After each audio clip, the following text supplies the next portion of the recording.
పెద్ద నిర్మాత ఒక లేఖ రాశాడు. అసలు సినిమా ఇండస్ట్రీలో ప్రతి వాళ్ళు మంచిగా మాట్లాడతారు, ఆ తర్వాత చేసేది మాత్రం వేరుగా ఉంటుంది అనే విషయం గురించి ఈ వీడియో ఎందుకంటే పర్టికులర్గా చిరంజీవి గారు ఏం చేశారు, పర్సంటేజ్ సిస్టమ్ మీద ఆయన పెద్దరికంగా వ్యవహరించి సమస్య పరిష్కరించాడా లేదా అనే దాని గురించి మన ఈ వీడియో.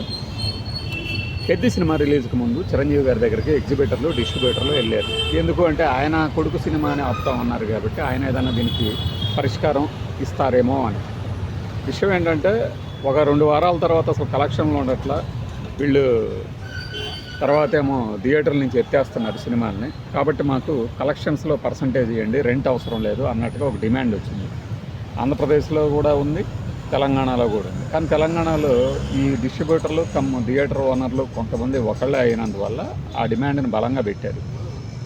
సినిమా మేము ఇలా అయితే రిలీజ్ చేయము అంటే వెంటనే పెద్ద సినిమా వరకు వదిలేయండి అని డైరెక్ట్గా చెప్పకుండా జూన్ 30 తర్వాత విడుదలయ్యే వాటికి పర్సంటేజ్ సిస్టమే అమలు చేద్దాం, ఆ పర్సంటేజ్ ఎంత అనేది ఒక కమిటీ వేసుకొని మాట్లాడుకుందాం అన్నది. పెద్ద సినిమా రిలీజ్ అయింది, దాదాపుగా థియేటర్ల నుంచి రాష్ అవుట్ కూడా చేసినట్టున్నారు. ఎందుకంటే నెట్ఫ్లిక్స్కో దేనికో అది ఇచ్చిన ఓటీటీ డేట్ కూడా స్ట్రీమింగ్ డేట్ చెప్పేసింది.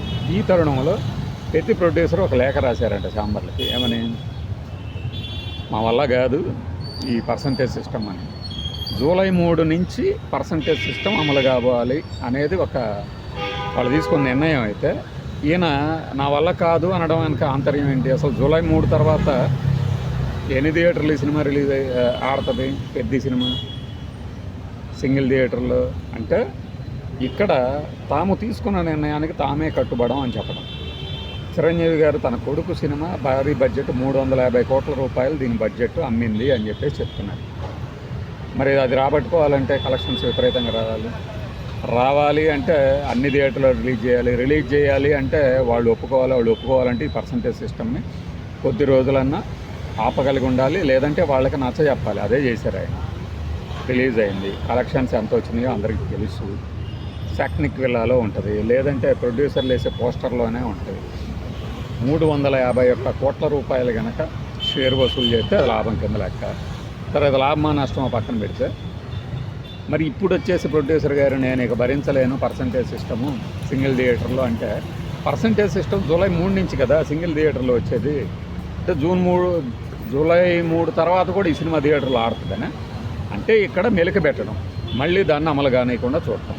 అది తప్పితే ఇంకేదైనా మీకు కనిపిస్తుందా ఈ మొత్తం వ్యవహారంలో?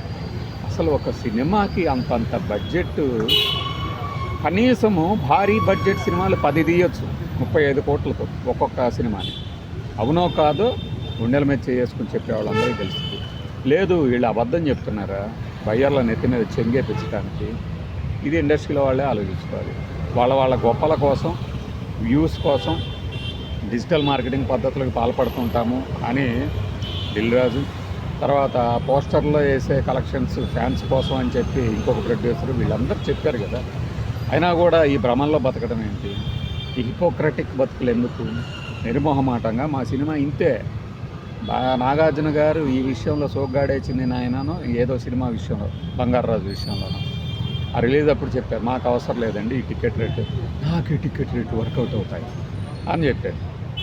మిగతా వాళ్ళందరూ ఎక్కడ లేని మన కెరీర్లో ఏ రోజున కూడా సింగిల్ డే 10 కోట్లు కలెక్ట్ చేయలేని హీరోలు కూడా మా రెమ్యూనరేషన్ 50 కోట్లు 30 కోట్లు 100 కోట్లు అని చెప్పుకుంటుంటే ఏం చేస్తారు?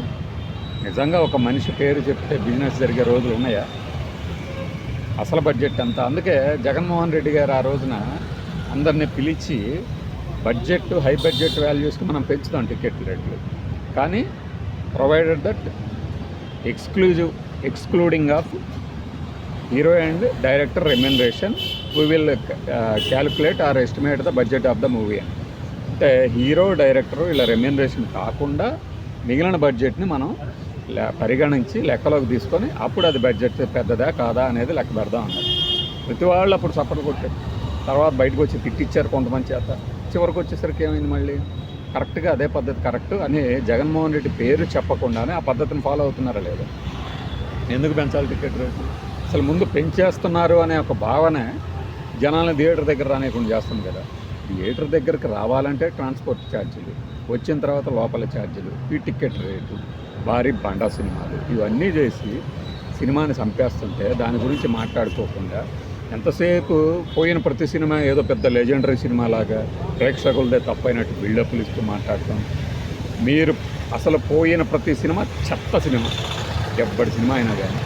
మహేష్ బాబు సినిమాలు సర్కారు వారి పాట డిసప్పాయింట్ చేసింది, తిప్పికొట్టారు. గుంటూరు కారం అందరికీ నచ్చల, తిప్పికొట్టారు.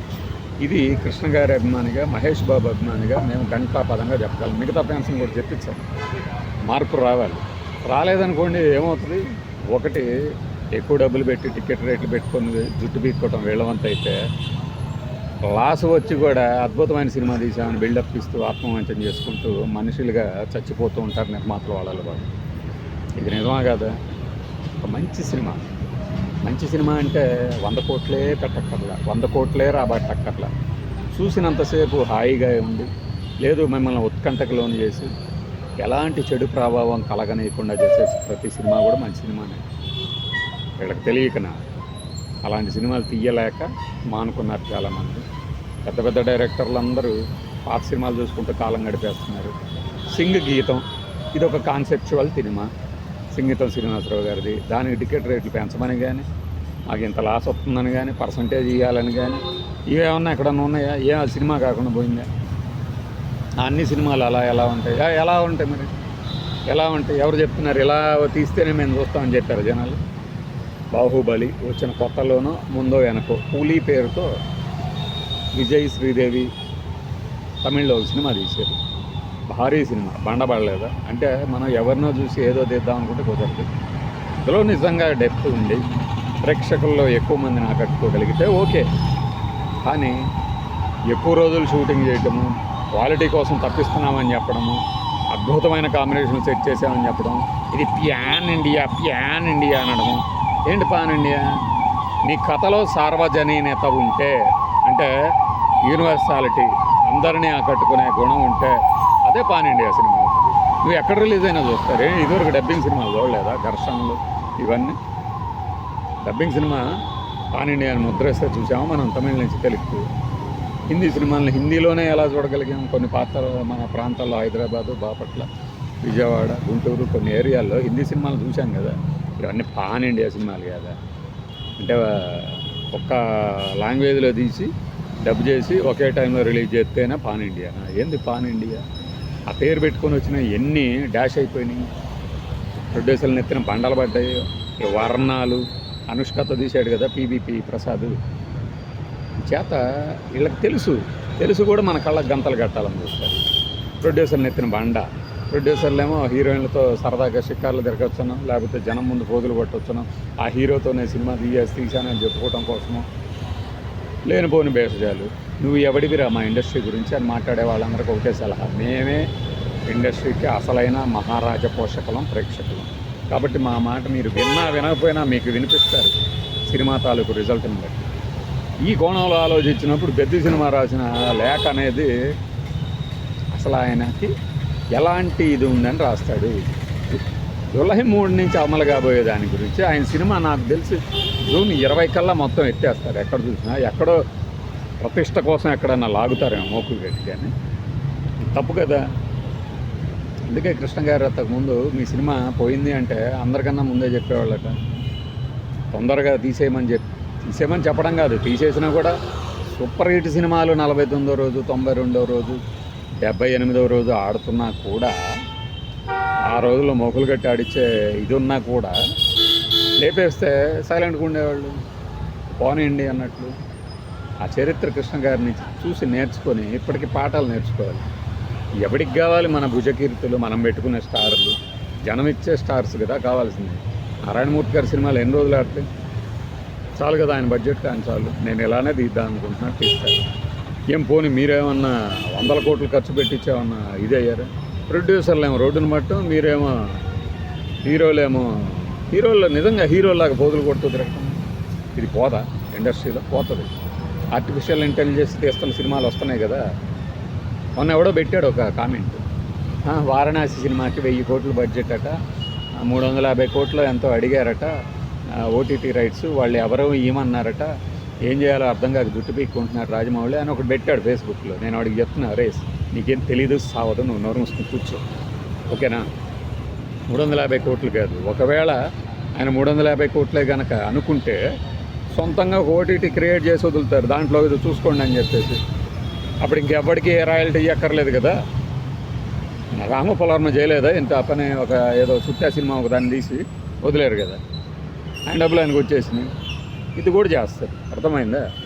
మన అసలు ఆ సోషల్ మీడియా అనబడు ఫేస్బుక్, ట్విట్టర్, వీటిలో ఒక్కొక్కడి జుగుప్సాకర కామెంట్లు కానీ వాళ్ళ వైఖరి కానీ చూస్తే దూరంగా ఉండటం అంత ఉత్తమం ఉండదు, అలా ఉండటమే బెటర్. కాబట్టి ఇండస్ట్రీలోని ఈ సమస్యలు వాళ్ళే తయారు చేసి వాళ్ళే పరిష్కరిస్తున్నట్టు నటిస్తూ వాళ్ళే పక్కదారి పట్టేసుకుంటే అదే ముందు ఫస్ట్ సామెత అదే, ఏరు దాటే వరకు ఓడ మల్లన్న, దాటిన తర్వాత బోడి మల్లన్న. ఇప్పుడు అదే జరుగుతుంది.